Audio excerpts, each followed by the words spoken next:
So ngayon wala tayong ibang ride. Kakabit na natin ngayon yung gulong ng Mini Velo natin, no? Ito siya.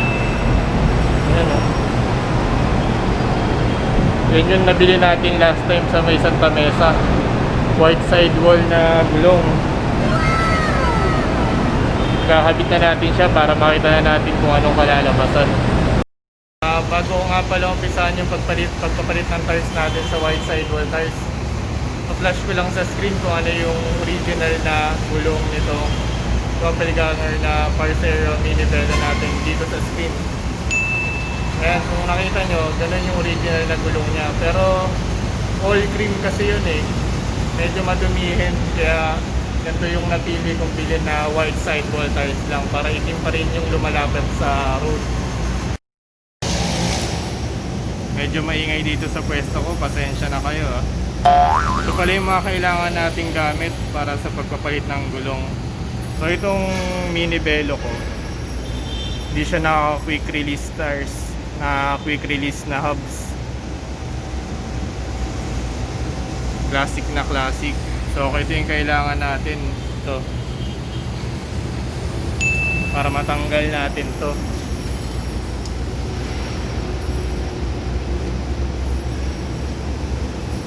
Yan, ganyan, para maikot siya. Tapos itong dalawa naman na to, itong dalawa na clippers na to, para matanggal natin mamaya sa rims, para matanggal natin sa rims yung tires. So yun, umpisa na natin mga kamister.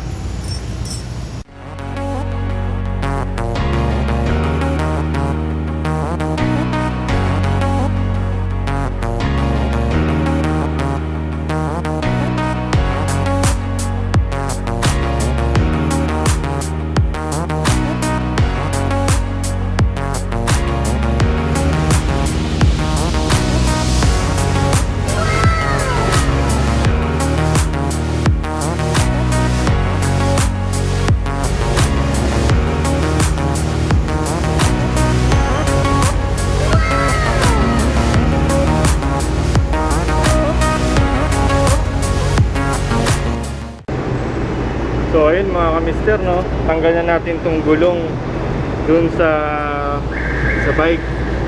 So yung next step natin ngayon, tatanggalin na natin tong tires dito sa rims. So ang gagamitin natin ito, itong mga parang clippers na to.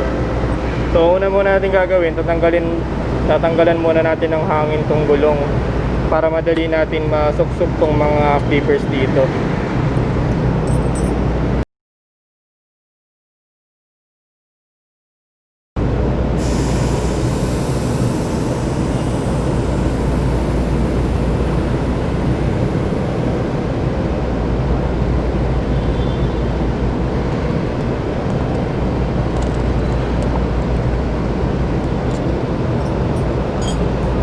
Yan mga mister, malambot na siya. Sana okay yung camera mount ko, no? Sana okay yung view nyo.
Tanggal na natin mga kamister.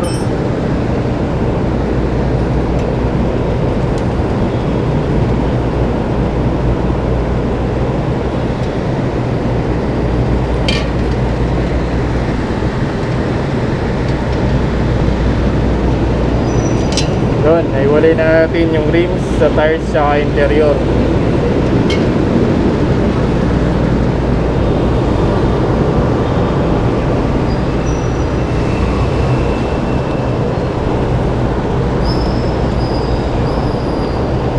So, ayun o, kunin lang natin yung white sidewall na tires.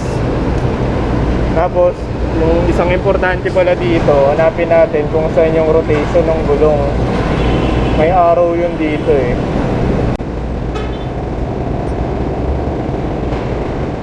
So yun mga kamister, no, parang wala siyang arrow. Walang rotation kung saan yung ikot ng gulong. Pero tingin ko kahit ano yung rotation niya eh. Kasi kung titingnan nyo tong ano niya, yung design ng tires niya, pare-parehas lang. Wala siya nung parang may direction na angle. Sige, kabit na natin.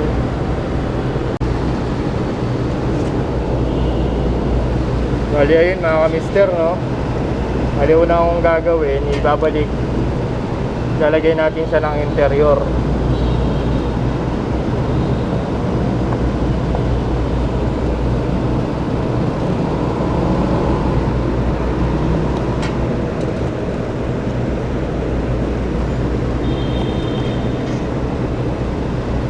Ay mali pala, rule of thumb mga mister, pag naglalagay kayo ng interior, kung nasan yung pito ng interior, doon nyo ilagay sa brand ng kung saan nakalagay yung brand ng tires, para mas madali nyo siyang makita kapag hahanginan nyo ulit yung gulong.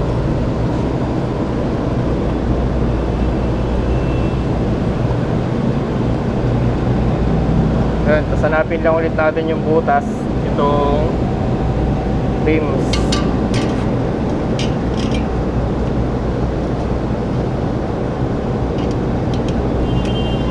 Napasok na natin. Sana okay yung fitting nya. Bale no, nabili pala natin tong tires ng second hand. Shoutout kay kay Sir Elmer ng Playbike Manila. Makita lang natin sa Facebook Marketplace yung post niya.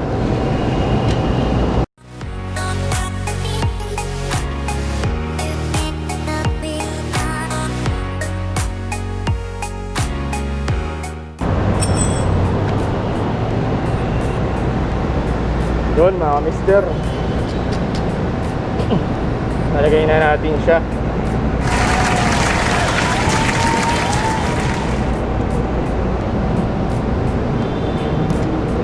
Pogi-pogi, ayos. Bali ngayon, hahanginan na lang natin siya mga kamister.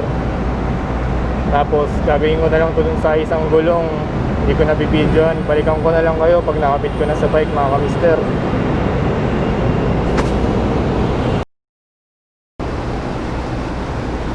So ayun mga kamister, no, tapos na natin i-install yung white sidewall tires natin. Kitang-kita nyo naman, poging-pogi na yung bike natin. Mas okay, mas pogi pa yata siya kaysa dun sa original na gulong eh. Ayun o, test ride natin mga kamister. We're back mga kamister. Tinitest ride na natin tong bago nating tires, GT1 white sidewall tires. So medyo fast rolling naman siya mga kamister, tulad ng dati. Siyempre manipis kasi yung gulong eh. Pero happy ako sa kinalabasan nito. Medyo alanganin ako nung una eh kung mag-fit siya dun sa rims natin. Buti nag-fit siya dito sa rims natin. Approve na approve. Shoutout ulit kay Sir Elmer ng Playbike Manila. Side tuner, tsaka sa mga ka-playback Manila natin dyan.